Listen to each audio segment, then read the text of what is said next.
Doctor Hindi science academy daily current affairs కింద మనము మేలో యూపీఎస్సీ ఫిలిమ్స్ కి అవసరమైనటువంటి బిట్స్ కావచ్చు, అలాగే మెయిన్స్ కావచ్చు, అలాగే ఏబిపిఎస్సి ఇతరతర కాంపిటేటివ్ ఎగ్జామ్స్ ఉండేటువంటి అనేకమైనటువంటి విషయాలు అటు నేషనల్ మ్యాగజైన్స్ కావచ్చు, ఎలక్ట్రానిక్ మీడియా, ప్రింట్ మీడియా ద్వారా, పిఏబి సోర్స్ ద్వారా ఎప్పటికప్పుడు విద్యార్థులకు లోతైనటువంటి అనాలిసిస్ తో ప్రతిరోజు అందిస్తున్నాం. మరి దాంట్లో భాగంగా ఇవాళ సెషన్ స్టార్ట్ చేస్తున్నాం. ఇవాళ కూడా అనేకమైనటువంటి విషయాలు ఉన్నాయి మనకి చర్చించుకోవడానికి. మొట్టమొదటి పిఎం కిసాన్ స్కీమ్ అనేది మీకు కనిపించింది. PM Kisan scheme. ఈ పిఎం కిసాన్ యొక్క స్కీమ్ యొక్క కోర్ ఏంటంటే సెంట్రల్ గవర్నమెంట్ అనేటువంటి స్కీమ్ ఇది. ఇక్కడ ఇన్కమ్ ట్యాక్స్ సపోర్ట్ అనేది పర్ ఇయర్ కి 6,000 రూపీస్ లెక్కన ఎవరైతే ఎలిజిబుల్ ఫార్మర్ ఫ్యామిలీస్ ఉంటాయో వాళ్ళకి డిబిటీ స్కీమ్ కింద ఇస్తుంది. డిబిటీ అంటే డైరెక్ట్ బెనిఫిట్ స్కీమ్. అంటే ఎవరైతే లబ్ధిదారులు, ఎవరైతే బెనిఫిషియరీస్ ఉన్నారో వాళ్ళ అకౌంట్ లోకి డైరెక్ట్ గా ఒక అమౌంట్ ఇవ్వాలనుకున్నప్పుడు దాన్ని డిబిటీ అనే పేరుతో పిలుస్తారు. దీన్ని డైరెక్ట్ బెనిఫిట్ ట్రాన్స్ఫర్ స్కీమ్ అంటారు. ఇది సెంట్రల్ గవర్నమెంట్ పూర్తిగా, అంటే ఇక్కడ ఏమి ఫండింగ్ లేకుండా పూర్తిగా సెంట్రల్. మరి ఈ రోజు ఇది వార్తల్లోకి ఎందుకు వచ్చింది? Why in news? The scheme has distributed more than 4.09 lakh crores through 21 installments till 2026. అంటే మనం 2026 లో మార్చ్ లో ఉన్నాం. మరి ఈ స్కీమ్ అనేటువంటిది ఇప్పటి వరకు ఇది 2019 లో స్టార్ట్ అయింది. ఈ 19 లో స్టార్ట్ అయినటువంటి ఈ స్కీమ్ ఇప్పటి వరకు ఎంత ఇచ్చిందంటే 4.09 lakh crores, లక్షల కోట్లని 21 వాయిదాల రూపంలో ఇవ్వడం జరిగింది. సో ఈ దీనికి సంబంధించినటువంటి న్యూస్ రావడం వల్ల ఇది ఎగ్జామినేషన్ లో ఈ పథకాన్ని గురించి కూడా మనం చూసుకోవాల్సినటువంటి అవసరం ఉంది.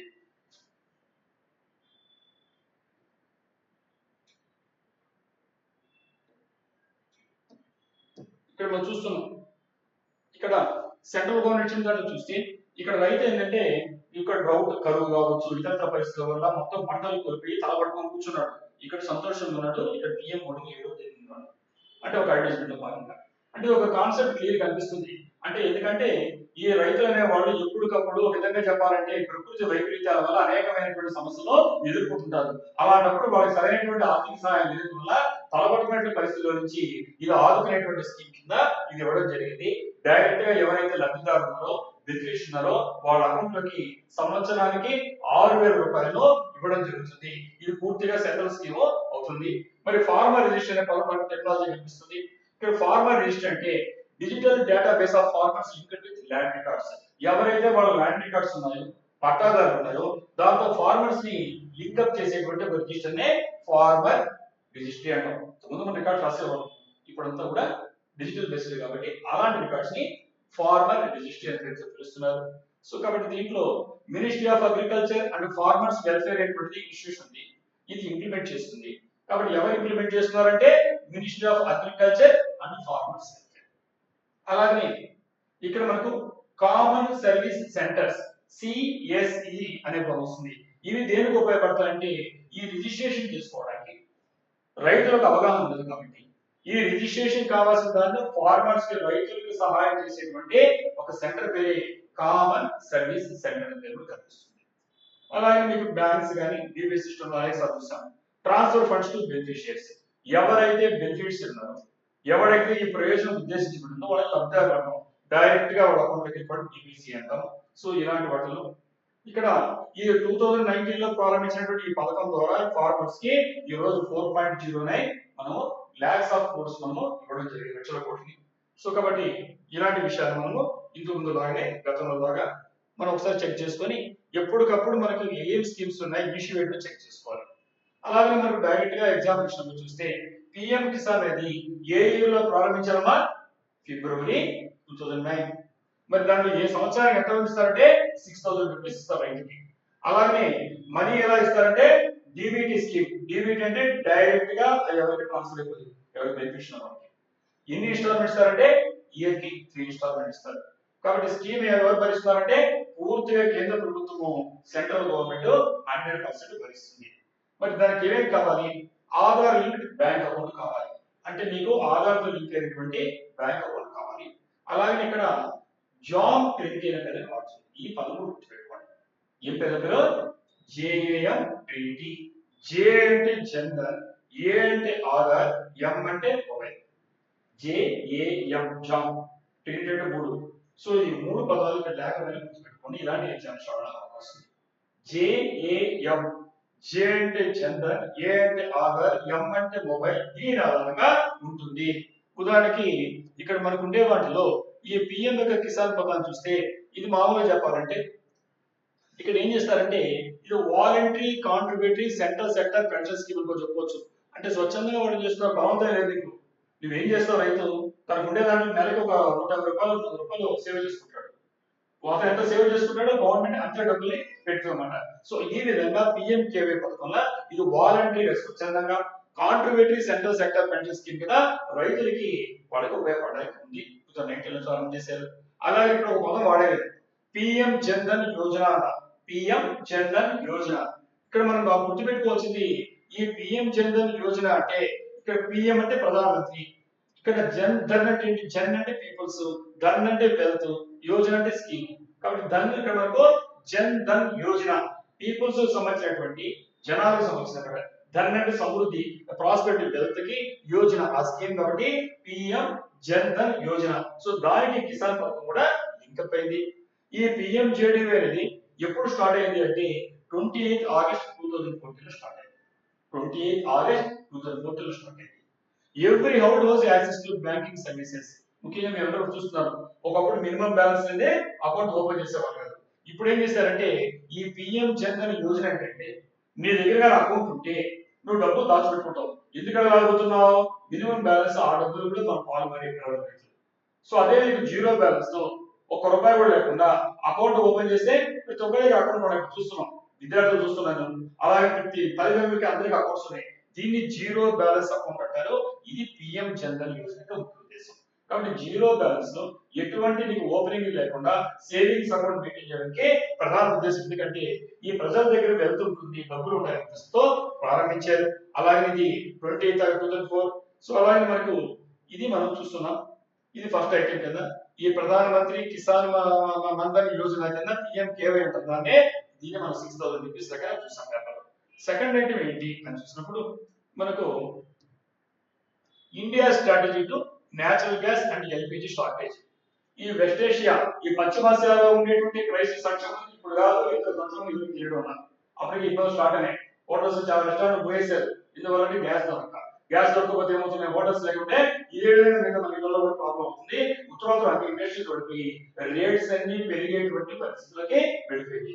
సో ఇలాంటి పరిస్థితుల్లో ఇక్కడ ఇండియా యొక్క స్ట్రాటజీ ఏంటి, వ్యూహం ఏంటి to manage natural gas and LPG shortage. కాబట్టి నేచురల్ గ్యాస్ వేరే, ఎల్పిజి వేరే, ఈ రెండింటికి సంబంధించిన కొరతని ఏ రకంగా అధిగమించాలని భారతదేశము అనుకుంటుంది అనేది ఇక్కడ మనకు ప్రధానమైన అంశం. కాబట్టి కోరేది ఏంటంటే India is increasing LNG imports and domestic LPG production to manage shortage of cooking gas and natural gas.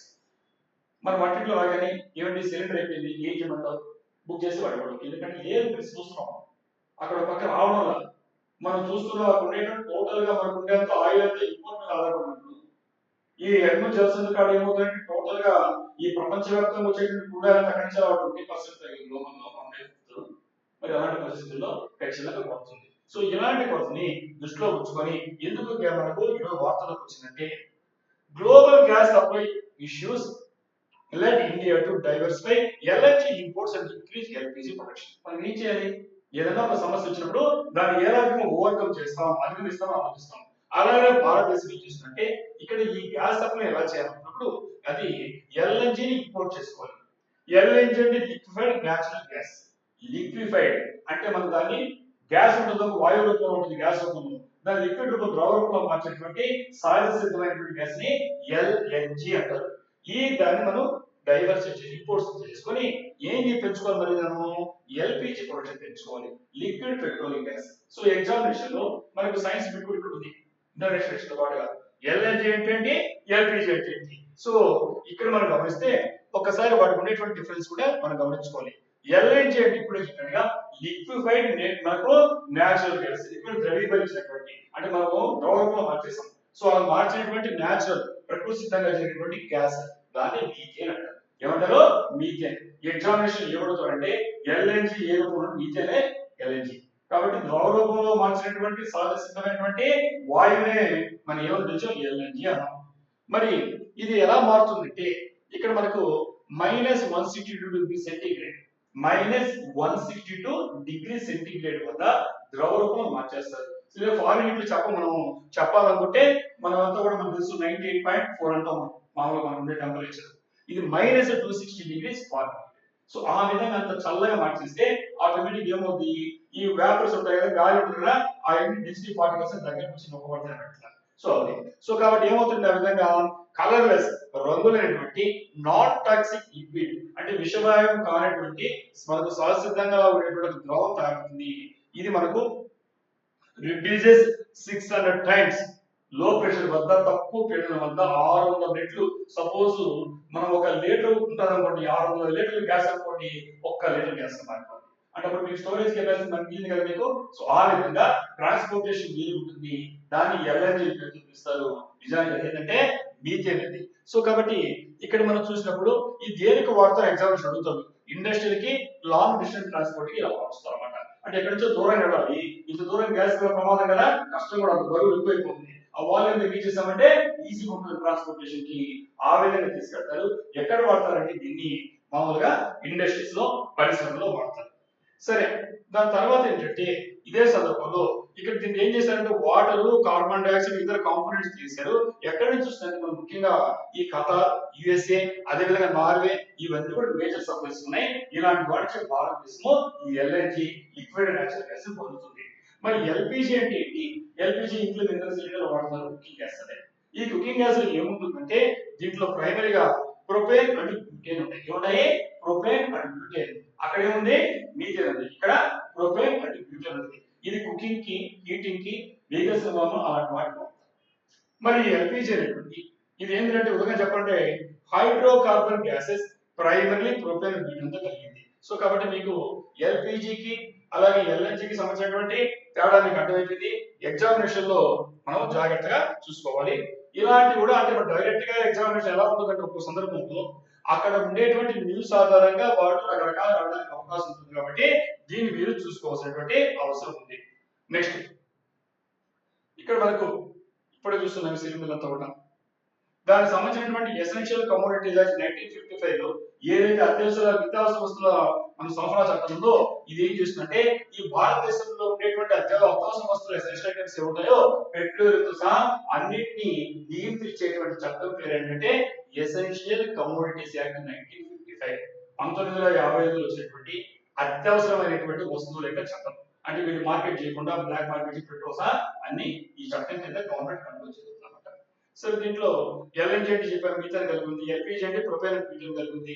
LNG transported by specialised tanker ships. అలాగే ఎల్ఎన్జి మెయిన్లీ ఫ్రమ్ ఖతార్ నుంచి చెప్పేసినట్టే ఇవి తెలిసింది. నెక్స్ట్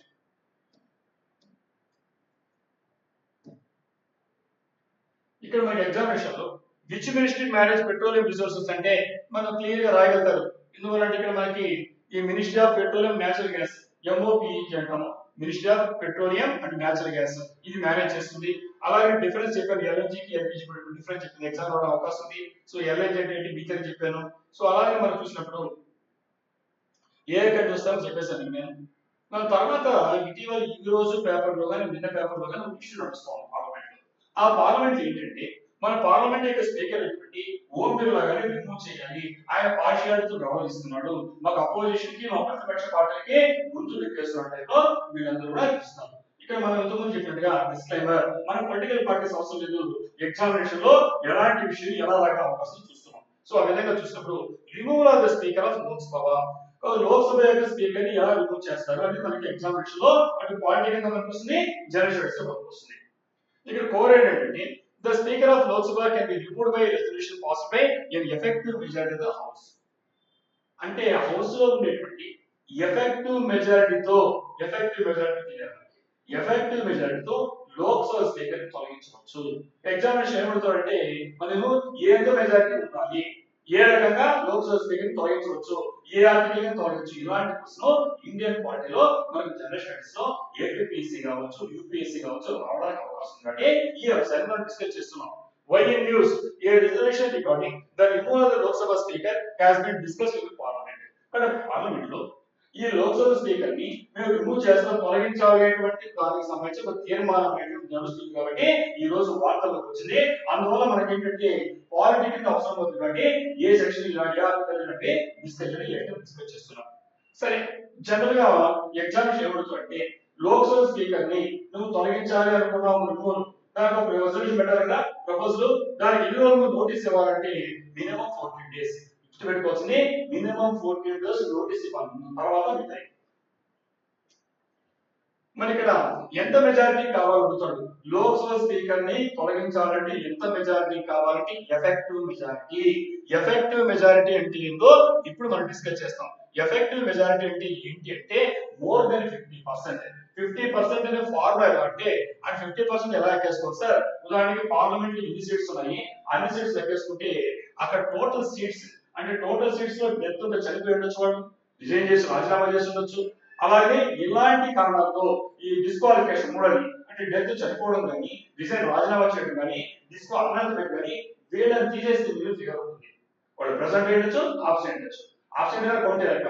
సో ఇలాంటి ఫిగర్ ని total seats అంట, దాంట్లో నుంచి ఖాళీ ఉండేటువంటి సీట్స్ తీసేసి బై 2 2తో భాగించి దాని తర్వాత +1 కలపాలి. దాని మోర్ దెన్ 50% దాని మరి ఎఫెక్టివ్ మెజారిటీ. కాబట్టి ఇప్పుడు ఎలా తొలగించాలి?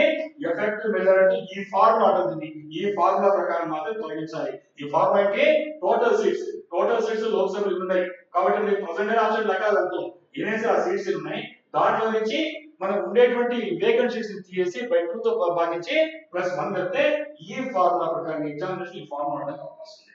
నెక్స్ట్ అలాగే మనకు ఇక్కడ ఈ మనకు హై లెవెల్ రిమూవల్ అంటే ఏంటి? హై లెవెల్ రిమూవల్ అంటే ఉదాహరణకి ఇప్పుడు చెప్పినటువంటి వైస్ ప్రెసిడెంట్, మనకు ఉండేటువంటి ఉపరాష్ట్రపతిని కానీ, అలాగే స్పీకర్ కానీ, అలాగే మనకు ఉండే డిప్యూటీ స్పీకర్ కానీ, ఇలాంటి వాళ్ళని తొలగించాలంటే మనం హై లెవెల్ రిమూవల్ అంటున్నాం. అంటే అత్యున్నతమైనటువంటి స్థానంలో ఉండే వాళ్ళని తొలగించాలని పద్ధతులు ఉంటాయి. సో దాని ప్రకారం చూసినప్పుడు ఈ హై లెవెల్ రిమూవల్ అంటే తెలిసింది. మరి వైస్ ప్రెసిడెంట్ ఎలా తొలగిస్తారంటే ఆర్టికల్ 67B కింద తొలగిస్తారు. ఈ ప్రకారంగా ఉంది ప్రొవిజన్, ఎలా ప్రొసీజర్ అన్నమాట. సో ఆర్టికల్ 67B అనేది ఇక్కడ వైస్ ప్రెసిడెంట్, మనం ఈ రాజ్యసభకి చైర్మన్ గానీ, డిప్యూటీ చైర్మన్ గానీ వీళ్ళని మనకు 67B కింద తొలగించేటువంటి మన ప్రొసీజర్ ఉంది. అలా కాకుండా ఇప్పుడు మనం మాట్లాడుతున్న అంశం ఏంటంటే స్పీకర్ గానీ, అలాగే డిప్యూటీ స్పీకర్ కూడా ఉండొచ్చు. స్పీకర్ గానీ డిప్యూటీ స్పీకర్ ఎక్కడ ఉంటారు? లోక్సభలో. వీళ్ళని జరిగే 94. కాబట్టి ఇదేమో రాజ్యసభ, ఇదేమో లోక్సభ. లోక్సభలో తొలగించాలంటే స్పీకర్ గానీ డిప్యూటీ స్పీకర్ ఎవరైతే వాయిస్ ఇస్తున్నారో చైర్పర్సన్ ని 94 ఆర్టికల్ ఇస్తే, అదే రాజ్యసభలో ఉండేటువంటి మన ఉపరాష్ట్రపతి చైర్మన్ ఉంటారు కాబట్టి ఆయన కానీ డిప్యూటీ చైర్మన్ రాజ్యసభని 64B కింద తొలగించడానికి ఉంటుంది. ఈ ఆర్టికల్స్ రెండు కూడా మనం చూసుకోవాల్సిన అవసరం ఉంది.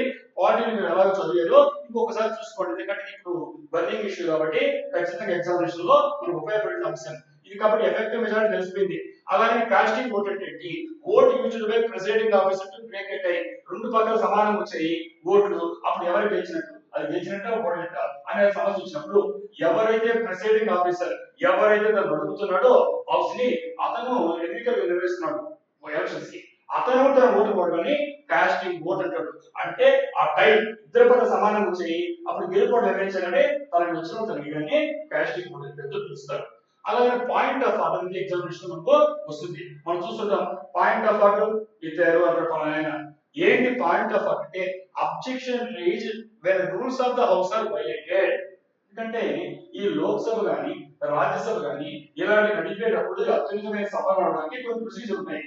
ఈ ప్రొసీజర్ కి రూల్స్ ఉన్నాయి. ఈ రూల్స్ ని వైలేట్ చేశారు, ఉల్లంఘించారు అని అనిపించినప్పుడు పాయింట్ ఆఫ్ ఆర్డర్ ని చెప్తామట. అప్పుడు వాడు ఈ ప్రకారం ఉంది, దీని పాయింట్ ఆఫ్ ఆర్డర్ అని పిలుస్తారు.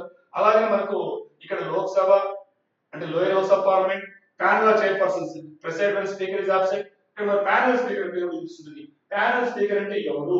ప్యానల్ స్పీకర్ అంటే ఎవరైతే ఆ స్పీకర్ ఆబ్సెంట్ అయినప్పుడు ఆయన స్థానంలో కూర్చోమని ప్యానల్ స్పీకర్ పేరుతో పిలుస్తారు. సో అతను సీనియర్ తీసుకుంటారు జనరల్ గా. కాబట్టి ఇక్కడ మనం డిప్యూటీ స్పీకర్ ఆయన ఆబ్సెంట్ అయితే ఇంకో సీనియర్ మెంబర్ కి ప్యానల్ స్పీకర్ ని ఆయన నిర్వహిస్తాడు.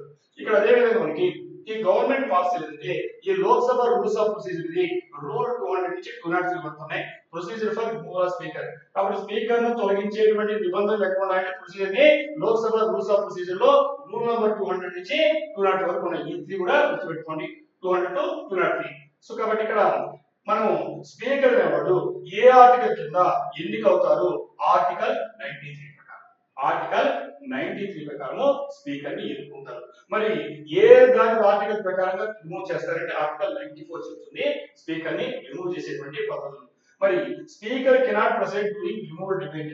ఎందుకంటే ఒక స్పీకర్ పైన అవిశ్వాసం పెట్టి అతను తొలగించాలని పెట్టినప్పుడు అతను మరి దాంట్లో ఓటింగ్ లో అతను ఉండొచ్చా అంటే అతను అందేషణ ఉండొచ్చు, అందేషణ ఉండట్లా తన మీద అవిశ్వాసం పెట్టినప్పుడు తను తొలగించాలని పెట్టినప్పుడు ఆ సీట్ అది కూర్చోవడం కాబట్టి ఏ రూల్ చెప్తుందంటే ఆర్టికల్ 96 మీద చెప్తుంది. అలాగే మనకి 14 days నోటీస్ ఇవ్వాలి. సరే ఎఫెక్టివ్ మెజారిటీ ద్వారా చేసుకోవాలి చెప్పాను. Speaker can vote initially but cannot use casting vote. Sir ఈ సందర్భంలో ఎవరైతే అభిశంసన తీర్మానాన్ని ఎవరైతే దానికి వ్యతిరేకంగా వాళ్ళు పెట్టినప్పుడు ఆ స్పీకర్ ఓటు వేసంటే అందరిలాగా ఓటు వేసి కానీ కాస్టింగ్ ఓటు అంటే టై అయినప్పుడు ఓటు వేయడం. సో ఇది కూడా మీరు ఎగ్జామినేషన్ గుర్తుపెట్టుకోండి. సో కాబట్టి ఇక్కడ మనకి which article deals with removal of speaker, define effective majority, speaker can preside during removal motion, ఇలాంటివి మనకి ఎగ్జామినేషన్ లో మనం క్వశ్చన్స్ లో చూసుకోవచ్చు. నెక్స్ట్ ఇంకొక అంశం ఏంటంటే Karnataka 5th state finance commission SFC అంటాము. ఈ కర్ణాటక సంబంధించినటువంటి స్టేట్ ఫైనాన్స్ కమిషన్ రాష్ట్ర ఫైనాన్స్ ఆర్థిక ఈ కమిషన్ వార్తలోకి వచ్చింది. The Karnataka 5th State Finance Commission recommended linking municipal revenue with GST collections to strengthen city finances.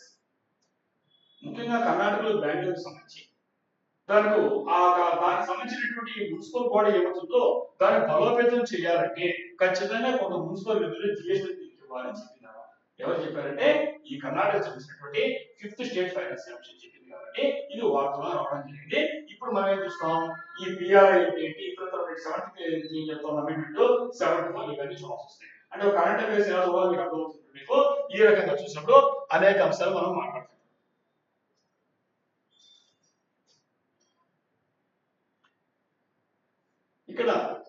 ఇక్కడ ఎందుకు వార్తలోకి వచ్చింది? The state finance commission report was recently presented in the Karnataka state legislature. ఈ కర్ణాటక యొక్క రాష్ట్ర అసెంబ్లీలో ఈ స్టేట్ ఫైనాన్స్ కమిషన్ ఏమైతే ఉందో కర్ణాటకకు సంబంధించి అది రిపోర్ట్ ఇచ్చి దాన్ని ప్రజెంట్ చేశారు, సమర్పించారు. దాంట్లో అక్కడ చర్చ నడుస్తుంది. అందుకని వార్తలకి అక్కడ ఏం చెప్పిందంటే GST share proposal for cities minimum 5%.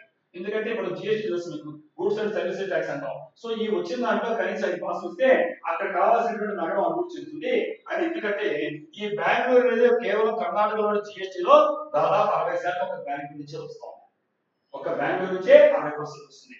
కాబట్టి మనకు అర్బన్ ఏరియాస్ ఎంత 70% జిఎస్టీ జనరేట్ చేస్తుంటే 60% ఒక బెంగళూరు దగ్గర చూస్తుంది మహానగరం కాబట్టి. కాబట్టి కనీసం ఏంటంటే ఒక 5% ఇస్తే ఆ మనకు ఒక అమెనిటీస్ అంటే పౌరులకు కావాల్సినటువంటి సదుపాయాలు అభివృద్ధి చేస్తారు. డబ్బులని వేరే ఉంటుంది, కనీస సదుపాయాలు ఉంటాయి. అంటే మౌలిక ఇన్ఫ్రాస్ట్రక్చర్ కానీ టాయిలెట్స్ కానీ ఇలాంటి డెవలప్ చేయడానికి ఇంత డబ్బులు ఇక్కడ నుంచి వస్తున్నాయి కాబట్టి మినిమం ఇస్తే ఆ బెంగళూరులో ఉండే పౌరులకి ఉపయోగపడుతుంది ఉద్దేశంతో ఈ స్టేట్ ఫైనాన్స్ కమిషన్ ఇది మనకు రికమెండ్ చేసింది. అంటే అసెంబ్లీలో నడుస్తుంది, వార్త వచ్చింది. ఇది ఇండియాకి అంతా సంబంధించినటువంటి వార్తలు మనకు డిస్కస్ చేయడానికి పార్టీలో పనికొస్తుంది. ఉదాహరణకి టెన్స్ ఏంటంటే స్టేట్ ఫైనాన్స్ కమిషన్ అంటే ఏంటి? Body that recommends distribution of taxes between state and local bodies. రాష్ట్రానికి అలాగే వచ్చే పన్నుల నుంచి లోకల్ బాడీస్ అనేటువంటి అది వాటికి అది లోకల్ బాడీస్ అంటే పంచాయతీ కావచ్చు ఆ వ్యవస్థలు, లేదా ఇప్పుడు చెప్పినటువంటి మున్సిపల్ బాడీస్ కావచ్చు, అర్బన్ బాడీస్, అటు రూరల్ బాడీ కానీ అర్బన్ బాడీ కానీ స్టేట్ నుంచి రావాల్సినటువంటి ఈ వాటా ఎంత ఈ దాన్ని రికమెండ్ చేసేటువంటి సంస్థనే స్టేట్ ఫైనాన్స్ కార్పొరేషన్ కమిషన్ అందిస్తున్నాం. మరి అర్బన్ బాడీస్ అంటే ఏంటి? యూఎల్బి అంటే మున్సిపల్ కార్పొరేషన్ కానీ మున్సిపాలిటీస్ కానీ అదేవిధంగా టౌన్ కౌన్సిల్స్ కానీ వీటిని అర్బన్ లోకల్ బాడీస్ యూఎల్బీస్ అని పేరుతో పిలుస్తారు. మరి డెవల్యూషన్ అంటే ఏంటి? డెవల్యూషన్ అంటే transfer of funds or powers to local governments. పై నుంచి మనకి ఇక్కడ రాష్ట్ర ప్రభుత్వం ఉంది, కేంద్ర ప్రభుత్వం ఉంది, అక్కడ నుంచి కిందకి కొన్ని పవర్స్ కానీ ఫండ్స్ కానీ పంపిణీ చేయడానికి మార్పిడి చేయడానికి ట్రాన్స్ఫర్ కావడాన్ని డెవల్యూషన్ పదం వాడుతుంటారు. సో ఈ డెవల్యూషన్ గుర్తు పెట్టుకోండి, అంటే పంపిణీ చేంజ్ అవుతుంది అనమాట. సో అలాగే మనం చూసినప్పుడు ఈ Karnataka state finance commission discuss చేసాము, మున్సిపాలిటీ డిస్కస్ చేసాము. అలాగే ఈ సందర్భంలో ఇంకా చాలా ఇంపార్టెంట్ ఉన్నది దీంట్లో ముఖ్యంగా ఏంటంటే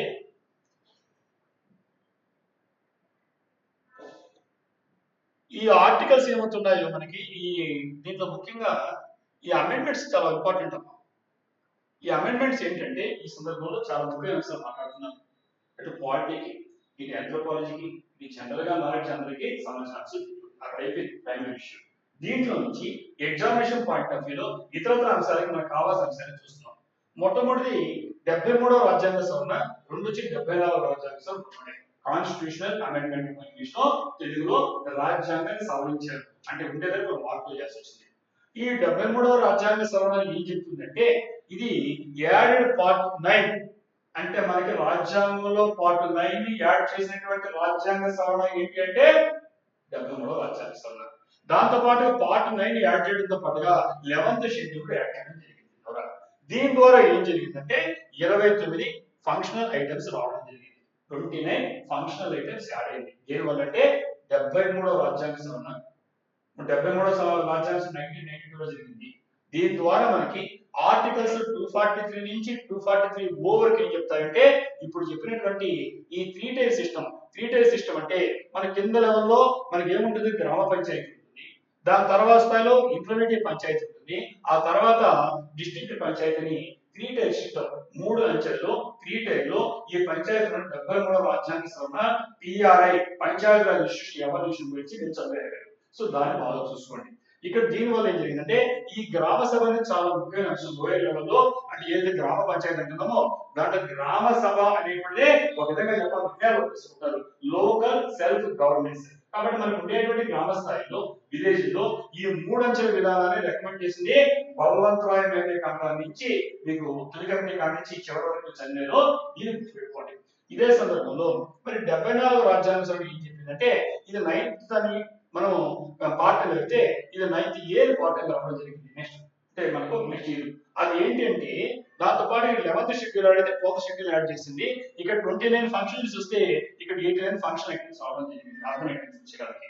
మరి ఆర్టికల్స్ 243 నుంచి 243 వరకు వస్తే 73వ రాజ్యాంగ సవరణ ద్వారా 74వ రాజ్యాంగ సవరణ ద్వారా ఆర్టికల్స్ 243P 243ZG వరకు వీటి గురించి డిస్కస్ చేస్తారన్నమాట. దీని గురించి ఇక్కడ మనకు 3 అంచెల విధానం వస్తే ఇక్కడ 3 అంచెల విధానం కాదు, 3 టైప్స్ ఆఫ్ ఏరియాస్ డెవలప్మెంట్ లో ఉన్నాయి.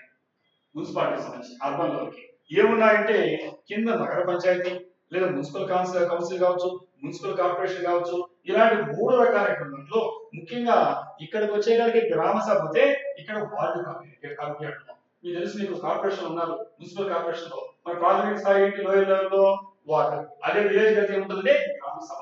సో కాబట్టి గ్రామ స్థాయిలో లో లెవెల్ ఏంటంటే మనకు గ్రామ సభ, గ్రామ పంచాయతీ లెవెల్లో అంటే లోకల్ బాడీస్ లో, అర్బన్ బాడీస్ ఈ పట్టణాలకు సంబంధించి కింద స్థాయిలో ఉండేదంటే వార్డు కమిటీ. సో ఇలాంటి అంశాన్ని ఈ సందర్భంలో ఇక్కడ మనం గుర్తుపెట్టుకోవాలి. ఎందువల్లంటే ఇక్కడ మనం మాట్లాడినటువంటి ఏవైతే ఉన్నాయి అంశాలు ఇవన్నీ కూడా మనకి ఎగ్జామినేషన్ లో డైరెక్ట్ గా రావడానికి అవకాశం ఉంది. మరి నెక్స్ట్ ఐటమ్ ఏంటంటే Kashmir tourism revival spring Bloom strategy అన్నాడు. కాశ్మీర్ టూరిజం రివైవల్ పహల్గామ్ దాడి తెలుసు, దాని తర్వాత పరిణామాలు తెలుసు, మనకు ఆపరేషన్ సింధూర్ తెలుసు. సో కాబట్టి అంతకుముందు కూడా కాశ్మీర్ లో ఉగ్రవాదం తీవ్రవాదం లేనప్పుడు అది ఒక అందమైనటువంటి లోయ, ఆహ్లాదకరమైన లోయ, అందరికీ ఉల్లాసం కలిగిన. ఒక విధంగా చెప్పాలంటే మన భారతదేశానికి ఒక మంచి దారి ఏదంటే కాశ్మీర్ చెప్పాలి. అలాంటి పరిస్థితుల్లో పహల్గామ్లో ఉగ్రవాదాలు కూడా కొంత టూరిస్ట్ వెళ్తున్నారు, కానీ ప్రమాదం తెగించడానికి వెళ్తున్నాం. సో అలాంటి పరిస్థితి కాకుండా అక్కడ వచ్చే రెవెన్యూ అంతా కూడా టూరిజం వల్ల యాత్రికులు వస్తుంది కాబట్టి దాన్ని రివైవల్ చేస్తే అక్కడ ఎంప్లాయ్మెంట్ వస్తుంది, లేదా ఆర్థిక వ్యవస్థ చిన్నాభిన్నం అయిపోతుంది అనే ఉద్దేశంతో అక్కడ కాశ్మీర్ టూరిజం మళ్ళా దాన్ని పునరుద్ధరణ చేయడం కోసంగా స్ప్రింగ్ బ్లూమ్ స్ట్రాటజీ పెట్టింది. స్ప్రింగ్ బ్లూమ్ అంటే ఏదైనా పుష్పాలను పుష్పించడం ఎప్పుడు కూడా అల్లరిగా ఎప్పుడు కాశ్మీర్ మంచి పడతారు. దీంతో టూరిస్ట్ ని అక్కడ అట్రాక్ట్ చేసుకోవడానికి రకరకాల దేశాలు రకరకాల దాన్ని వాళ్ళు కండక్ట్ చేస్తున్నారు. దాంట్లో భాగంగా దాన్ని స్ప్రింగ్ బ్లూమ్ స్ట్రాటజీ అంటారు. ఇక్కడ జమ్మూ కాశ్మీర్ ఏం చేసిందంటే promoting spring flower festivals and gardens to revive tourism and increase visitor numbers. కాబట్టి అక్కడ ఉండేటువంటి యాత్రికుల సంఖ్య పెంచడం కోసంగా అక్కడ ఏం చేస్తుందంటే ఆ టూరిజం వల్ల ప్రోత్సహించడం కోసంగా కాశ్మీర్ ప్రభుత్వము స్ప్రింగ్ ఫ్లవర్ ఫెస్టివల్స్ ని పెట్టడం జరిగింది. స్ప్రింగ్ ఫ్లవర్ ఫెస్టివల్స్ ఎందువల్ల వార్తల్లో ఉంది అంటే spring Bloom tourism campaign 2026 was launched to revive tourism after a decline in tourist arrivals. ఎప్పుడైతే పహల్గామ్ దాడి జరిగిందో దాని తర్వాత నుంచి యాత్రికుల సంఖ్య దారుణంగా పడిపోయింది. కాబట్టి యాత్రికుల సంఖ్య పెంచితే గానీ అక్కడ టూరిజం డెవలప్ కాదు. టూరిజం లేకపోతే మొత్తం యూత్ అంతా మొత్తం దెబ్బతింటుంది అని మేల్కొనే ప్రభుత్వము అట్రాక్ట్ చేయడం కోసంగా స్ప్రింగ్ బ్లూమ్ టూరిజం క్యాంపెయిన్ పెట్టడం జరిగింది. ఎగ్జామినేషన్ లో మనకు స్ప్రింగ్ బ్లూమ్ టూరిజం క్యాంపెయిన్ ఎక్కడ ఉంది, ఎవరు పెట్టారు, ఏ రాష్ట్రం పెట్టింది, ఎందుకంటే రాయగలుగుతా నేను అనుకుంటున్నాను. మరి టూరిజం షేర్ ఎంత ఉందంటే జమ్మూ కాశ్మీర్ ఎకానమీలో దాదాపుగా 7% జీడిపి జిఎస్డిపి టూరిజం షేర్ ఇది 7%. మరి టూరిస్ట్ మనం చూస్తే ఒక్కసారి గమనించుకోండి, ఇక్కడ మనకు 2024 లో 26 lakhs ఉంటే 25 వచ్చేసరికి 11.16, అంటే దాదాపు సగం మంది టూరిజం తగ్గిపోయారు. ఎవరు భయపడిపోవడం మానేస్తారు, మనం భయపడతారా? అలాగే జరిగింది. కాబట్టి ఏం చేసుకోవాలి, దీన్ని పెంచుకోవడానికి చేయాలి. ఇదే సమయంలో ఎగ్జామినేషన్ లో ఇక్కడ బాదంవారి గార్డెన్ ఏరియా పేరు ఎగ్జామినేషన్ అవడం వస్తుంది. బాదంవారి గార్డెన్ ఏరియా, ఎందుకంటే కాశ్మీర్ అనగానే మీకు దాని గుర్తొస్తుంది, కాశ్మీర్ అనేది గార్డెన్స్ గుర్తొస్తాయి. అంటే కొంచెం శతాబ్దాల చరిత్ర హిస్టారికల్ బ్యాక్గ్రౌండ్ ఉండేటువంటి గార్డెన్స్, దాంట్లో ఫేమస్ గార్డెన్స్ చాలా ఉన్నాయి. వాటిలో బాదంవారి గార్డెన్ ఏరియా వచ్చింది. అలాగే తులిప్ గార్డెన్స్, తులిప్ పుష్పాలు గులాబీ ఉంటాయి, మా సినిమాలు తెలుగు సినిమాలు కూడా చాలా వరకు షూట్ చేస్తుంటారు. మీరు చూసిన పొడవు ఉంటాయి, మనం ఉపకరిస్తుంటాం. కాబట్టి ఇక్కడ బాదామారి గార్డెన్ ఏరియా, తులిప్ గార్డెన్ చూసుకోండి. అలాగే తులిప్ వెరైటీస్ ఉన్నాయంటే దాదాపుగా 70+ గా మనకు తులిప్ వెరైటీస్ కనిపిస్తున్నాయి. తులిప్ గార్డెన్ చూసారు ఇక్కడ మీకు ఈ ఫోటోలో మనకు కనిపిస్తున్నాయి. ఇక్కడ చూడండి ఎంత బాగుంది చక్కగా ఈ తులిప్ గార్డెన్స్. సో ఈ విధంగా మనకి ఎక్కడంతా లైన్ గీసా అందరికి ఫేమస్ అన్నమాట. ఇక్కడ మనకు ఈ బాదంవారి గార్డెన్స్ తో పాటుగా ఈ బాదంవారి గార్డెన్స్ అంటే ఏంటి అంటే శ్రీనగర్ లో కనిపిస్తుంది. ఇది హిస్టారికల్ కనిపిస్తుంది. 300 కనాల్స్ అంటారు దాన్ని. కనాల్స్ అంటే మనకి మనం ఎకరా కొనడానికి సెన్స్ కొంటాము వాళ్ళతో. అక్కడ కొనాలంటే ఏంటంటే ఒక ఏకర్కి 8 కనాల్స్ ఉంటాయి, అంటే బాగా ఉంటుంది. ఎకరానికి దానికి ల్యాండ్ డివిజన్ నే కనాల్స్ అని పేరుతో కాశ్మీర్ భాషలో పిలుస్తారు. ఇక్కడ ఆల్మండ్ గార్డెన్ ఫేమస్. కాబట్టి బాదంవారి గార్డెన్ పేరే బాదం ఉంది, బాదం అంటే ఆల్మండ్ తెలిసిందే, బాదం చూస్తాం, బాదం అంటే ఆల్మండ్. ఇక్కడ ఆల్మండ్ గార్డెన్స్ ఈ బాదంవారి గార్డెన్స్ అంటాం. చాలా పెద్ద గార్డెన్స్ ఇవి. ఎక్కడ ఉన్నాయంటే ఫుటిహిల్స్ ఆఫ్ హరిపర్బాద్ అనేటువంటి చోట ఇక్కడ మనకు కనిపిస్తాయి. ఈ చారిత్రాత్మకంగా 14వ శతాబ్దం కంటే ముందు రకరకాల డిస్ప్యూట్స్ ఉన్నాయి కదా, ఏం దీన్ని డెవలప్ చేశారంటే ఆయన డెవలప్ చేశారు, మొత్తం పైన అసలు ఆది ఆలోచన తెలియదు. తర్వాత కాలంలో అందరూ కూడా డెవలప్ చేశారు. సో కాబట్టి ఇలాంటి గార్డెన్స్ ఎగ్జామినేషన్ అవ్వడానికి అవకాశం ఉంది. అలాగే మనకి జీడిపితో పాటు జిఎస్డిపి వాడాడు ఇక్కడ, గమనించారా? GDP GSDP. జీడిపి అంటే ఏంటి? గ్రాస్ డొమెస్టిక్ ప్రోడక్ట్ మీకు తెలిసిందే, గ్రాస్ డొమెస్టిక్ ప్రోడక్ట్. మరి జిఎస్డిపి అంటే ఏంటి? ఇక్కడ స్టేట్ డొమెస్టిక్ ప్రోడక్ట్. అంటే ఇదేమో నేషనల్ లెవెల్లో లెక్కిస్తే జీడిపిని, జిఎస్డిపిని స్టేట్ లెవెల్లో లెక్కించారు. అంటే ఒక విధంగా చెప్పాలంటే అన్ని రాష్ట్రాలు, అన్ని కేంద్రపాలిత ప్రాంతాల యొక్క జిఎస్డిపి మొత్తమే కాబట్టి ఇక్కడ జిఎస్డిపికి జీడిపికి ఉండేటువంటి వ్యత్యాసం మీకు ఎకనామిక్స్ మీకు అవసరం ఉంది, మీకు తెలిసే ఉంటుంది, తెలియకపోతే గుర్తుపెట్టుకోండి. కాబట్టి అన్ని మొత్తాలు గ్రాస్ డొమెస్టిక్ ప్రోడక్ట్ అంటే ఆ దేశంలో ఉత్పత్తి టోటల్ గా ఉండేటువంటి గ్రాస్ మొత్తం, ఆ యొక్క గూడ్స్, ఆ వస్తువులు కానీ వాటి సర్వీసెస్ కానీ ఆ మొత్తం యొక్క విలువలు లెక్కించి దాన్ని మనము ఇక్కడ గ్రాస్ డొమెస్టిక్ ప్రోడక్ట్ జీడిపి అంటే జీ స్టేట్ అన్నమాట. అలాంటి రాష్ట్రాల నుంచి వెళ్తే కేంద్ర ప్రభుత్వం వెళ్తే జీడిపి అవుతుంది. ఇది ఎగ్జామినేషన్ లో మనం గుర్తుపెట్టుకోవడానికి అంశంగా అనుకోవచ్చు. సో అలాగే మనం ఇంకొక ఐటమ్ చూసినప్పుడు మనకు ఇక్కడ ఇందిరాగాంధీ మెమోరియల్ తులిప్ గార్డెన్ ఉంది, ఎక్కడ ఉంది? శ్రీనగర్ లో ఉంది. అలాగే ఏషియాస్ లార్జెస్ట్ తులిప్ గార్డెన్ పరిగణిస్తారు శ్రీనగర్ ఉందని ఇలాంటి అడుగుతాడు. Badamwari garden famous for almond blossoms, అంటే మొత్తం బాదం చెట్టుతో నింపారు అన్నమాట మొత్తాన్ని. సో 300 కనాల్స్ అని చెప్పాను. హరిపర్బాద్ ఫోర్ట్ ఎక్కడ ఉందంటే బాదంవారి గార్డెన్ అని చెప్పాను, ఫుటీస్ కాడ ఉన్నది కొండ ప్రాంతంలో. సో అదేవిధంగా ఈ గార్డెన్స్ అన్ని కూడా ఫేమస్ మనకి. కాబట్టి టూరిజం ఎంత ఉందంటే ఈ జమ్మూ కాశ్మీర్ జిఎస్డిపి అంటే gross state domestic product, state S కూడా అవుతుంది, అరౌండ్ 7%. ఇది ఎగ్జామినేషన్ లో గుర్తుపెట్టుకోవచ్చు. సో అదేవిధంగా లొకేషన్ కోసం అడగచ్చు, తులిప్ గార్డెన్ ఎక్కడ ఉంది, అలాగే మీకు ఉండేది గార్డెన్ అంటే ఏ స్టేట్ లో ఉంది, ఇలాంటి పేరు అడగడానికి అవకాశం ఉంది. ఎగ్జామినేషన్ ఇవన్నీ కూడా మీరు చెక్ చేసుకోండి. నెక్స్ట్ ఇక్కడ చండీగఢ్ అనేటువంటి ఇక్కడ మనకు ఫుల్ లిటరేట్ యూనివర్సిటీగా మనకి ఈరోజు హోదాను పొందింది, న్యూస్ లో చూసాం. ఎందువల్లంటే చండీగఢ్ అనేటువంటి reach 99.93% literacy rate, becoming a full literate university. ఇక్కడ ఎగ్జామినేషన్ మనకు పూర్తిగా ఆయన మనకు 99.9% లెక్క. సో ఆ విధంగా పొందినటువంటి యూనియన్ టెరిటరీ యూటీ ఏంటంటే చండీగఢ్ రాస్తారు. రకరకాల ఆప్షన్ ఇస్తే చండీగఢ్ గుర్తుపెట్టుకోండి. అలాగే మనకి the UT administration announced that Chandigarh reached the literacy benchmark under the BOLAS program. Under the BOLAS program, yes, examination చెప్పాను, న్యూస్ పేపర్ ఒక ఐడియా దాని యూటీగా మనము మహాపక్క కళ ఎక్కువ అన్నమాట యూపీఎస్ ప్రిపరేషన్ లో. సో ఆ విధంగా BOLAS ప్రోగ్రామ్ కనిపించింది. ఇక్కడ మీరు చండీగఢ్ చూశారు, చండీగఢ్ పాటు ఏం కనిపించింది? ULLAS BOLAS ప్రోగ్రామ్ కనిపించింది. BOLAS ప్రోగ్రామ్ అంటే ఏంటి? ఎస్ మళ్ళీ చూసుకోవాలి. BOLAS ప్రోగ్రామ్ అంటే యు అంటే అండర్స్టాండింగ్, ఇక్కడ యు అంటే అండర్స్టాండింగ్, ఇది యు. ఎల్ అంటే ఇక్కడ లైఫ్ లాంగ్ నెక్స్ట్ ఎల్ అంటే లెర్నింగ్, ఏ అంటే ఆల్, ఎస్ అంటే సొసైటీ. కాబట్టి సొసైటీలో ఉండే అందరూ కూడా లైఫ్ లాంగ్ జీవిత కాలంలో వాళ్ళు నేర్చుకుంటూ ఉండే విధానాన్ని ఉల్లాస్ అని పిలుస్తాడు. ఎగ్జామినేషన్ ఇలాంటి ఇచ్చినప్పుడు చదువుకోకుండా రాయండి. ఇవన్నీ కూడా గవర్నమెంట్ ఇనిషియేటివ్స్, గవర్నమెంట్ ప్రోగ్రామ్స్ తెలియాలి. ప్రతి సంబంధించినటువంటి ప్రోగ్రామ్ చదువుకుంటున్నాం. ఈజీగా చదివితే తెలిసిపోయి చదవాలి. కాబట్టి మనకి ఎందుకంటే దొరికింది ఒకటైతే అక్కడ చెన్నై కూడా చూసి లిటరసీ మనం ఏం చేస్తున్నాం, ఉల్లాస్ ప్రోగ్రామ్ తీసుకోవాల్సింది. సో ఉల్లాస్ ప్రోగ్రామ్ చూసుకోండి. ఇది 2022 నుంచి 27 వరకు పెట్టినటువంటి ఇండియన్ గవర్నమెంట్ యొక్క ప్రోగ్రామ్ నే ఉల్లాస్ అనే పేరుతో పిలుస్తారు. ఇది ఎంపవరింగ్ నాన్ లిటరేట్ అడల్ట్స్. ఉద్దేశం ఏంటంటే ఎవరైతే నాన్ లిటరేట్ నిరక్షరాస్యులైనటువంటి అడల్ట్స్ వయోజనులు ఉన్నారో, వయోజనులు ఎవరు మళ్ళీ డెఫినేషన్ అడుగుతాడు. 15+ 15 సంవత్సరాలు దాటినని మనం వయోజన అడల్ట్స్ అంటాం. వాళ్ళు ఇక్కడ విత్ వాళ్ళకి ఏం చేస్తారు, ఈ ప్రోగ్రామ్ కింద ఫౌండేషన్ లిటరసీ ఇస్తారు. అంటే ప్రాథమికంగా కావాల్సిన అక్షరాలు నేర్పిస్తారు, న్యూమరసీ అంకెలు నేర్పిస్తారు, లైఫ్ స్కిల్స్ మనం ఎలా జీవించాలి ఇలాంటివి నేర్పించిన తర్వాత ఈ విధంగా ప్రోగ్రామ్ ని ఉల్లాస్ అనేటువంటి ప్రోగ్రామ్ ని డిజైన్ చేయడం జరిగింది. సో అలాగే ఇక్కడ మనకు పోర్టల్ ఉంది. ఆ పోర్టల్ పేరు దీక్షా పోర్టల్. సో ఏ పోర్టల్ అడగవచ్చు, దీక్షా పోర్టల్ గుర్తుపెట్టుకోండి. ఈ దీక్షా పోర్టల్ ఏంటంటే 5 crore లెర్నర్స్, 5 కోట్ల మంది నేర్చుకున్న వాళ్ళు ఉన్నారు ఈ ప్రోగ్రామ్ కింద. కాబట్టి ఉద్దేశం ఏంటంటే మనం 2026 ఉన్నాం, ఇంకా 4 సంవత్సరాలు 2030 కల్లా మనకు 100% లిటరసీ రావాలని మన మెయిన్ ఉద్దేశం. కాబట్టి ఇది హైబ్రిడ్ మోడల్, అంటే ఒక వాలంటీర్ ద్వారా కావచ్చు, దీక్షా పోర్టల్ ద్వారా కావచ్చు. ఈ విధంగా మనం ఏంటంటే ఈ ఉల్లాస్ ప్రోగ్రామ్ కింద వాళ్ళందరి నిరక్షరాస్యులకు ఉండేటువంటి 15 years దాటాలని టోటల్ గా అందరూ లైఫ్ స్కిల్స్ నేర్చుకొని చిన్న చిన్న అంకెలు అవసరమైనటువంటి న్యూమర్స్ నేర్చుకొని ఇలాంటి అలాగే నేర్చుకోవడం దీన్ని రీడింగ్ లైఫ్ స్కిల్స్ ని నేర్పించడానికి ఉల్లాస్ ప్రోగ్రామ్ అంటున్నారు. సో కాబట్టి ఈ విధంగా మనకు చండీగఢ్ అనేది మనకి ఎగ్జామినేషన్ లో అవకాశం రావడానికి. నెక్స్ట్ వచ్చే కాడికి మనకు ఇంకొక అంశం ఏంటంటే ఇక్కడ ఉల్లాస్ చెప్పారు. ఇప్పుడు 22 లో స్టార్ట్ అయింది, 27 ఎండ్ అయిపోతుంది. నేషనల్ ఎడ్యుకేషన్ పాలసీ ఎన్ఈపి ఉంటారు మీరు. ఎన్ఈపి ఎప్పుడు 2020 పాలసీ, నేషనల్ ఎడ్యుకేషన్ పాలసీ. ప్రతి దానిలో ఒక పాలసీ ఉంటుంది. Health policy, agriculture policy, horticulture policy, education policy, industrial policy, forest policy.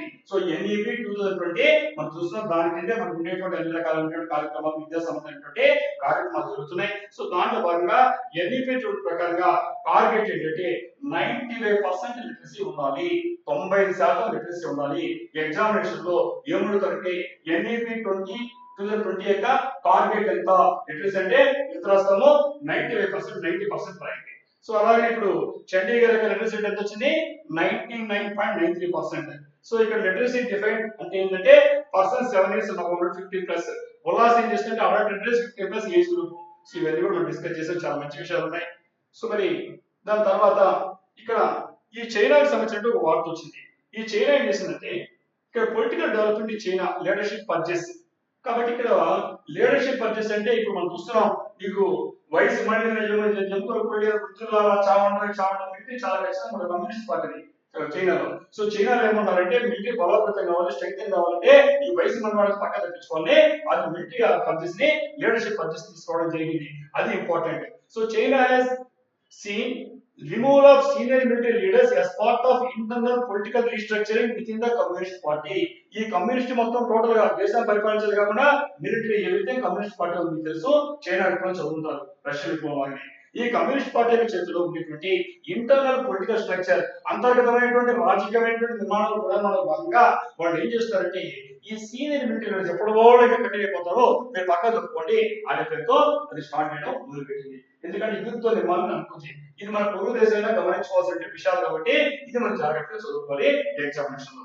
ఇక్కడ మనకు YN news reports highlighted high level military purchase in China during 2026. కాబట్టి ఈ 2020-2026 సంవత్సరంలో చాలా భారీ స్థాయిలో మిలిటరీ పర్చేస్ అంటే అత్యున్నతమైన అధికారులు ఎవరుతున్నారో వాళ్ళని తొలగించడం అనేది ఇక్కడ జరుగుతుంది. వేరే పెట్టడం కాబట్టి పక్కల బలుగా ఉన్నటువంటి చైనా గురించి, పాకిస్తాన్ గురించి ఎప్పుడు చదువుకోవాలి. కాబట్టి దీని గురించి మనం మొత్తం చదువుతున్నాం. ఇక్కడ మనకు సంబంధించి చైనాకి పరిపాలించే పార్టీ ఏంటంటే CPC, communist party of China అంటాం. మరి దాంట్లో ఉండేటువంటి ముఖ్యంగా మిలిటరీ ఇంపార్టెంట్ కాబట్టి పీపుల్స్ లిబరేషన్ ఆర్మీ పిఎల్ఏ ఏంటిది, పిఎల్ఏ అనేది ఇంపార్టెంట్ వర్డ్ మీకు. అలాగే మిలిటరీ కమాండ్ బాడీ ఉందంటే సెంట్రల్ మిలిటరీ కమిషన్ సిఎంసి పేరుతో పిలుస్తారు. ఇది గుర్తుంచుకోండి ఎగ్జామినేషన్ లో. మరి ఇవి అయిన తర్వాత ఈ చైనాకి సంబంధించి చాలానే ఉన్నాయి. చైనా గురించి చూస్తున్నాం మీరు. కాబట్టి ఎగ్జామినేషన్ లో what is China's military card, China military ఏమంటారు, అలాగే సిఎంసి మిలిటరీ అలాంటి ఏమిటి. ఇక్కడ మనకు ఈ polar silk road passes through which country, ఎందుకంటే ఇక్కడ ఒక పదం వచ్చింది మనకి ఇక్కడ ఎగ్జామినేషన్ లో మనకు ఇది ఒకటి ఉంటుంది, పోలార్ సిల్క్ రోడ్ అని వచ్చింది. పోలార్ సిల్క్ రోడ్ అంటే Arctic shipping route proposed by China linking Asia అంటున్నాం. అటు యూరోప్ ని అటు ఏషియాని లింక్ చేసేటువంటి ఏదైతే షిప్పింగ్ రూట్ ఉందో ఆర్కిటిక్, దాన్ని పోలార్ సిల్క్ రోడ్ అన్నారో. దాన్ని గురించి చెప్పాలంటే ఇక్కడ మనం ఇలా చూసుకోవచ్చు. ఇప్పుడు మీకు నేను కొంత వివరాలు ఇస్తాను మీకు. ఈ పిఎల్ అంటే People's Liberation Army Arctic Ocean కి ఏం చేస్తుందంటే ఇది ఈ ముఖ్యంగా ఈ పోలార్ సిల్క్ రూట్ ఏం చేస్తుందంటే it connects Atlantic and Pacific ocean connect చేస్తున్నాం మనకి. సో కాబట్టి ఈ ఆర్కిటిక్ ఓషన్ ద్వారా ఈ అట్లాంటిక్ ని పసిఫిక్ ని కనెక్ట్ చేసే రూట్ ని ఇక్కడ చైనా వచ్చింది వివాదాత్మకంగా. అందువల్ల ఎగ్జామినేషన్ లో ఈ రూట్ కూడా మీరు చూసుకోవాల్సి వస్తుంది. అలాగే మనకు ఇంకా సంబంధించి 8th ఐటమ్ ఏంటంటే artificial intelligence and national security. ఇటీవల కాలంలో ప్రతిరోజు కనిపించే వార్తలు అనేకమైన అంశాలు ఉంటే ముఖ్యంగా ఏంటంటే మన టోటల్ అన్ని రకాల అంశాలకు సంబంధించి అక్కడ వెస్ట్ ఏషియా పశ్చిమాసియా యుద్ధం నుంచి వస్తాయి. దానికి సంబంధించిన రకరకాలైనటువంటి ఏదో ఒక ఇష్యూ వస్తుంది. అలాగే ఏఐ సబ్మిట్ ఇంపాక్ట్ కనిపిస్తుంది.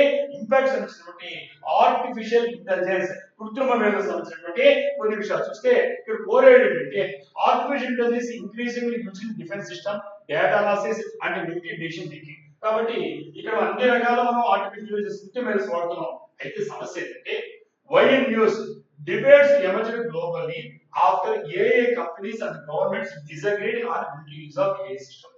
ఎక్కడైనా వాడరా బాబు, యుద్ధాలు చూస్తున్నాము, యుద్ధాల మట్టాడంలో వాడబాకండి, ఢిల్లీలో వాడబాకండి, ఏఐ తప్పులు చేస్తే మొత్తం ప్రపంచం ఎగిరిపోతుంది పరిస్థితి.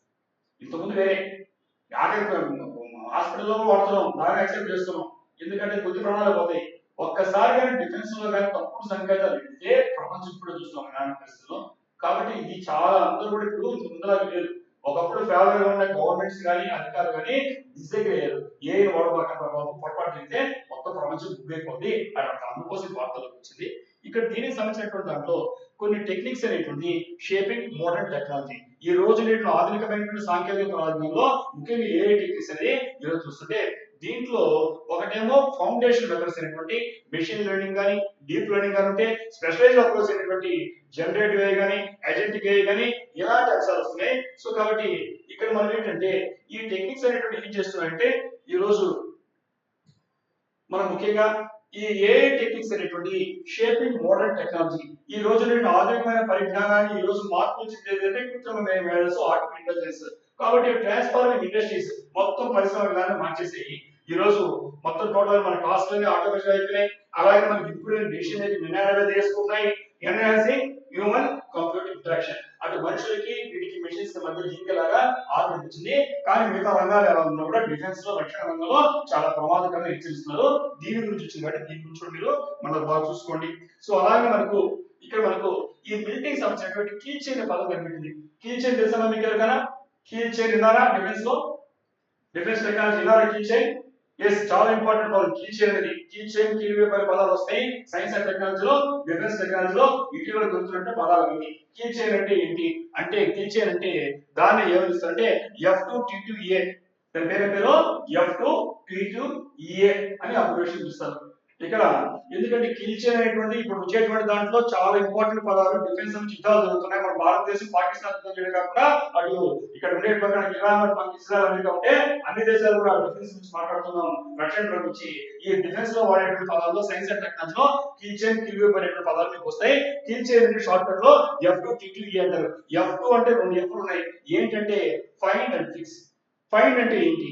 ఇక్కడ పొటెన్షియల్ టార్గెట్ నువ్వు ముందు గుర్తించాలి. ఏ టార్గెట్ నేను అనుకుంటావు వెతకాలి. ఇంటెలిజెన్స్ కానీ సర్వేలెన్స్ నీకుండే నిఘా వర్గాల ద్వారా కావచ్చు, ఆ ఉండే కెమెరాలు ఉంటాయి కదా, వాటి ద్వారా ముందు you have to find out నీ టార్గెట్ నువ్వు గుర్తించాలి, ఎవరు చంపాలనుకుంటావు. Next fix. ఫిక్స్ అంటే pinpoint target exact location and enable tracking. చెప్పేసారు నిఘాలు దొరికాయి, కరెక్ట్ గా ఎక్కడ ఉన్నాడు దాన్ని చూసే ఇప్పుడు జరిగిన వాటిలో అమెరికా చేసే పని చూసాము, ఏ అధ్యక్షుని కిడ్నాప్ చేస్తుందో ఎవరు చంపేస్తుందో తెలియడం మనకి. సో ఇలాంటి వాడే టెక్నాలజీ. సో అందువల్ల దాన్ని కీ చైన్ చాలా ఇంపార్టెంట్ టెక్నాలజీ. సో అది వాడేది. సో కాబట్టి ఫైండ్ అవుట్ చేశారు. నెక్స్ట్ ఫిక్స్ చేస్తారు. Pin point the targets exact location అంటే నిఘా వర్గాల ద్వారా ఈ కెమెరాల ద్వారా ఏం చేస్తారంటే ఖచ్చితంగా లొకేషన్ ఫైండ్ అవుట్ చేసుకుంటారు. చేసిన తర్వాత నెక్స్ట్ T2, F2 అయిపోయింది, T2 2 T'లు వస్తాయి. ఏంటంటే ట్రాక్ టార్గెట్. ట్రాక్ చేయడం అంటే ఫాలో ద టార్గెట్స్ మూవ్మెంట్. ప్రతి క్షణం అది కాపాడతారు అనమాట. అంటే ఏ రకంగా అంటే మన సినిమాలు చూస్తున్నట్టు సినిమాలో ఆ టైంలో వెంబడిస్తారు, అదాన్ని ట్రాక్ చేస్తారు, చేసి టార్గెట్ చేస్తారు. Select and appropriate weapon or asset or develop strike plan ఏ రకంగా చెప్పారు, ఏ వెపన్ చదువుతాం, ఎంత ఎగ్జాక్ట్ కావాలంటే ఇంత కూడా గురిగా కూడా దీన్ని ఇక్కడ ట్రాక్ అండ్ టార్గెట్ చెప్పాడు. దాని తర్వాత ఏం చేస్తాం, ఎంగేజ్, ఎగ్జిక్యూట్ అటాక్, అన్ని వెపన్ డిసైడ్ ఎలా చంపాలి, ఏ రకంగా చంపాలి డిసైడ్ అయిన ఎంగేజ్ చేయడం అంటే కరెక్ట్ గా నువ్వు ఫైరింగ్ కానీ లాంచింగ్ చేసి చెప్పడం. సో దీన్ని ఎగ్జిక్యూషన్, ఎనర్జీని ఎంగేజ్ చేసావు. తర్వాత ఏం చేయాలి, అసెస్ చేసుకోవాలి ఎలా జరిగింది, ఏం జరిగింది. సో దాన్ని evolve the damage or success action, success అయినామా, డ్యామేజ్ జరిగిందా లేదా ఎలా అయింది అసెస్ చేసుకోవాలి. ఈ మొత్తాన్ని కలిపి ఏమంటారంటే ఇప్పుడు చెప్పినట్టుగా F2TTEA అని పిలుస్తారు. దీని మోడల్ ఏం చేస్తారంటే కీ చైన్ అంటారు. దీని కీ చైన్. ఈ టెక్నాలజీ మీకు డిఫెన్స్ టెక్నాలజీలో, సైన్స్ అండ్ టెక్నాలజీ రావడానికి అవకాశం ఉంటే ఇది చూసుకోండి. ఈ కీ చైన్ ప్లేస్ లో ఇటీవల కిల్ వెబ్ అనే పదం వచ్చింది. ఈ ఎందుకంటే రీప్లేస్ చేస్తూ కీ చైన్ కిల్ వెబ్ అంటే ఇంకా నెట్వర్క్ చేసుకుంటే మల్టిపుల్ డొమైన్ చేస్తూ ఏ డెవలప్మెంట్స్ ని వాడడం జరుగుతుంది. అంటే అప్పటికంటే ఇంకా టెక్నాలజీ పెరిగింది. సో ఇలాగ మనము ఎగ్జామినేషన్ చదువుకోవాలి. దాని తర్వాత ఈ సర్వర్, ఈ SIR సర్వర్ మనం వదలలేదు.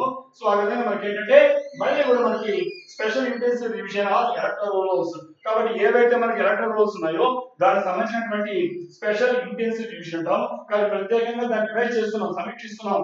అలాంటి రోల్స్ మళ్ళా వెస్ట్ బెంగాల్ ద్వారా ఈ ఎలక్షన్ చూసాం, ఇది మళ్ళా రావడం జరిగింది. మరి ఇక్కడ స్పెషల్ ఇంటెన్సివ్ రిపోర్ట్స్ ఏమున్నాయి, ఇక్కడ మనకు ముఖ్యంగా చెప్పాలంటే ఈ 2026 SIR exercise across our states showed a decline in total votes and a drop in the female voter ratio.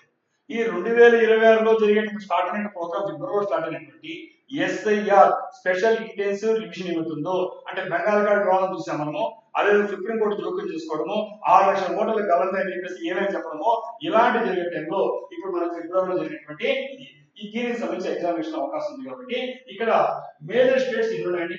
దీంట్లో రెండో ఫేజ్ మనకి ఇక్కడ 12 రాష్ట్రాలు యూనియన్ టెరిటరీస్ కావాల్సింది.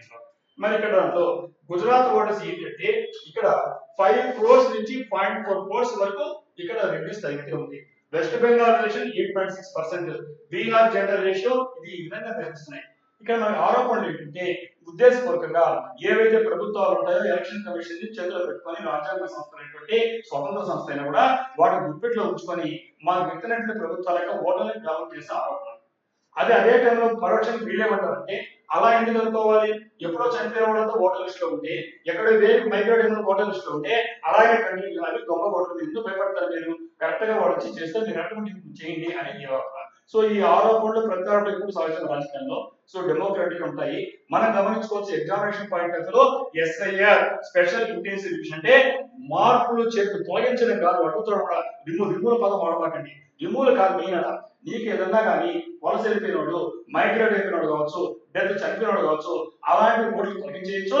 ప్లస్ నీకు అర్హత ఉండి దాని బట్టి యాడ్ చేసుకోవచ్చు కూడా. కాబట్టి మనకి ఎగ్జామినేషన్ లో రకరకాల ఆల్టర్నేటివ్ ఇస్తాడు, రిమూవ్ లో వాట్స్ రాయబాకి చెక్ చేసుకోండి, ఇచ్చిన ఆన్సర్ని చేసుకోండి, చెప్పి గ్యారెంటీగా మనకు తగిలేటువంటి బిట్ మనకి. సో అలాగే దానికి సంబంధించిన అనేకమైన టెక్నాలజీ వాడతారు, అవన్నీ చూసుకోండి. సో అలాగే మనకి global energy crisis and state of Hormuz. ఈ హార్మోజ్ మీకు యుద్ధం ఎప్పుడో తెలియదు కానీ ఎప్పటిదాకా హార్మోజ్ అనేది ప్రతి రోజు మీకు అంటే పరిచయం అయిపోయిన పదమే. ఈ హార్మోజ్ గురించి మీకు చెప్పగలేదు. సో కాబట్టి 20% ప్రపంచవ్యాప్తంగా ఆందోళన అవుతున్నాయి. అలాగే మనకు ఉండేటువంటి బార్డర్ కంట్రీస్ తో FDI rules, foreign direct investment, ప్రత్యక్షంగా మన దేశంలో విదేశీ ప్రత్యక్ష పెట్టుబడులకు సాధించినట్టు FDI రూల్స్ ఎకనామిక్ సర్వేలో దాని గురించి వచ్చిందంటే the union carrot approved changes to plus note 3 to allow limited investment from border countries. సరిహద్దుల్లో ఉండేటువంటి దేశాల నుంచి ఎక్కువ మొత్తాల్లో కాకుండా తక్కువ మొత్తాలు లిమిటెడ్ పరిధిలో దాన్ని చేయడానికి ప్లస్ నోట్ 3 దానికి 2020 దానికి కొన్ని మార్పులు చేర్పులు చేయడం జరిగింది. ప్లస్ నోట్ 3 ఏంటంటే చూసి చేసుకోండి, టైం సరిపోవడం కాబట్టి అప్పుడు ఫాస్ట్ గా తీస్తున్నాను, అవి చదవండి. సో అలాగే మనకి ఇక్కడ మనకు ఈ అప్డేట్ చదివిన తర్వాత ప్రెస్ నోట్ చదివిన తర్వాత ఈ వే బిల్ కనిపిస్తుంది ఎగ్జామినేషన్ మనకి. ఈ వే బిల్ అంటే ఏంటి, వే బిల్ అంటే ఒక చోట నుంచి పెడుతున్నాం, మీ దగ్గర ఉంటది బిల్ అంటే దాన్ని ఎంత తీసుకెళ్తాం, ఏ గుడ్స్ తీసుకెళ్తాం మేము వాటర్ కూడా చూపిస్తున్నాం. అలాంటిది ఎలక్ట్రానిక్ మెథడ్ కాబట్టి ఈ వే బిల్ అంటే వెరీ సింపుల్ లాజిక్. సో కాబట్టి ద ఈ way bill system under GST tracks movement of goods and indicates economic activity. So ఇక్కడ దీనివల్ల ఏం చేస్తుంటే ఎకనామిక్ మనకి యాక్టివిటీ, ఆర్థిక లావాదేవీలు రాష్ట్రం ఎక్కడికి వెళ్తున్నాయి, ఈ గూడ్స్ ఎక్కడికి వెళ్తున్నాయి, ఎలా వెళ్తున్నాయి అని ట్రాక్ చేసే విధానం అంటే మనం వేబిల్ ఉంటాము. ఆ వేబిల్ ఎలక్ట్రానిక్ ద్వారా చేసామంటే ఎలక్ట్రానిక్ వేబిల్ వచ్చింది. సో ఈ రోజు ఇండియా 132.5 మిలియన్ లేబుల్స్ జనరేట్ చేయడం జరిగింది. సో కాబట్టి స్ట్రాంగ్ గా ట్రేడ్ యాక్ట్ ఇండికేట్ చేస్తుంది. ఈ ఎగ్జామినేషన్ ఇంపార్టెంట్ పాయింట్. కాబట్టి మనము ఫిబ్రవరిలోనే మన భారతదేశము ఎంత చేసిందంటే 132 మిలియన్ లేబుల్స్. కాబట్టి అన్ని రకాల లేబుల్స్ వెళ్ళాలంటే స్ట్రాంగ్ గా ఆర్థికంగా దానికి బిల్ ద్వారా మనం తెలుస్తుంది. ఇలాంటి విషయాల తర్వాత మనము అనేకమైన విషయాలు డిస్కస్ చేస్తున్నాం. అది ఎకానమీ కావచ్చు, పాలిటీ కావచ్చు, సైన్స్ అండ్ టెక్నాలజీ కావచ్చు, డిఫెన్స్ టెక్నాలజీ కావచ్చు, నానో టెక్నాలజీ కావచ్చు, వాట్ అనేకమైన విషయాన్ని కరెంట్ అఫైర్స్ ద్వారా ఎప్పటికప్పుడు సమీక్షిస్తున్నాం. మీరు కూడా అదే విధంగా స్టే ఫోకస్. సో ఆ విధంగా మీరు ఎప్పుడు చదువుతుంటే మళ్ళీ సక్సెస్ అనేది మనకు అవుతుంది. I wish to all the success. Next session లో మళ్ళీ కలుస్తాం.